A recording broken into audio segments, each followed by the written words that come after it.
निम्रा ने अलीजय को सब सच बताया। भाभी गयम से मैंने छुपकर निकाह कर लिया है और मैं उसके बच्चे की माँ बनने वाली हूँ। अलीजय एक पल के लिए स्तब्ध रह गई। उसके सामने निम्रा की आंखों में सिर्फ सच्चाई थी। अलीजय ने बिना देर के निम्रा की जबरदस्ती वाली शादी रुकवा दी। लेकिन जैसे ही ये खबर घर तक पहुंची, अरमीन का गुस्सा आसमान छू गया। अरमीन ने गुस्से में निम्रा के गाल पर जोर का थप्पड़ जड़ दिया। तुमने हमारी इज्जत मिट्टी में मिला दी। निम्रा की आंखों से आंसू टपक पड़े, पर इस बार उसके दिल में दर्द से ज्यादा हिम्मत थी। अम्मी, आप अपनी इज्जत की बात कर रही हैं? आपने तो अलीजय भाभी का बच्चा गिराया था। सीढ़ियों पर आपने ही उन्हें धक्का दिया था। ये लफ्ज़ सुनते ही पूरा घर सन्न हो गया। हमजा का चेहरा गुस्से से लाल हो गया। माँ, आपने मेरे साथ ऐसा क्यों किया? मेरे बच्चे के साथ? हमजा की आवाज़ का हर शब्द अरमीन के दिल में उतर रहा था। इसी बीच फरीद हमदानी के मोबाइल पर एक अनजान नंबर से कॉल आया। एक वीडियो भेजी गई थी। फरीद ने जैसे ही प्ले किया, वीडियो में अरमीन का आदमी खुद कबूल कर रहा था। साहब, अरमीन मैडम के कहने पर ही मैंने हमजा साहब के गोदाम में आग लगाई थी। फरीद का खून खौल उठा।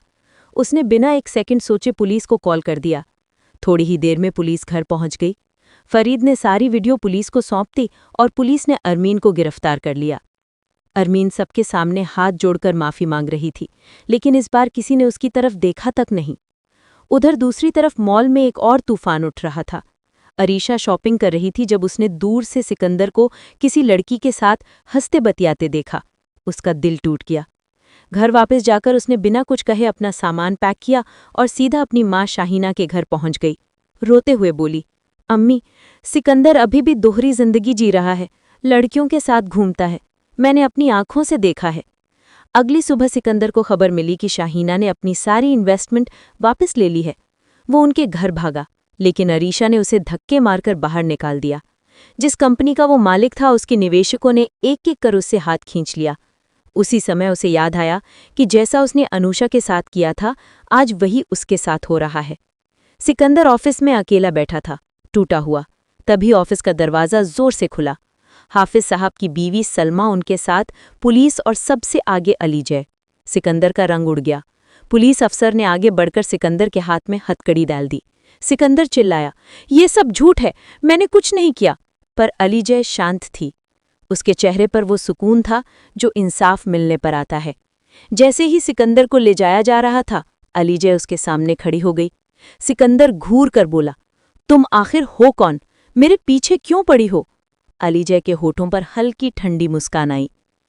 आज सुन लो सिकंदर, मैं अनुषा की छोटी बहन अलीजय हूं। ये लफ्ज़ सुनते ही सिकंदर की रगों में खून जम गया।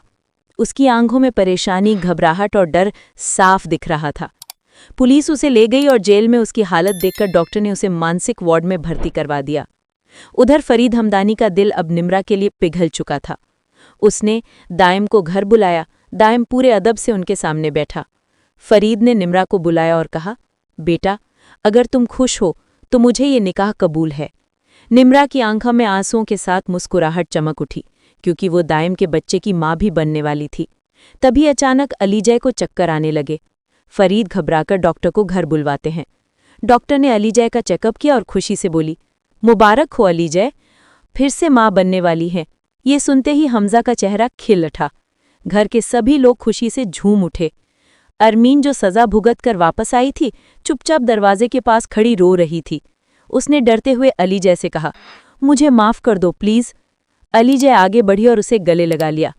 जो बीत गया उसे छोड़ दो अम्मी। हमजा ने भी कई दिनों बाद सुकून से सांस ली।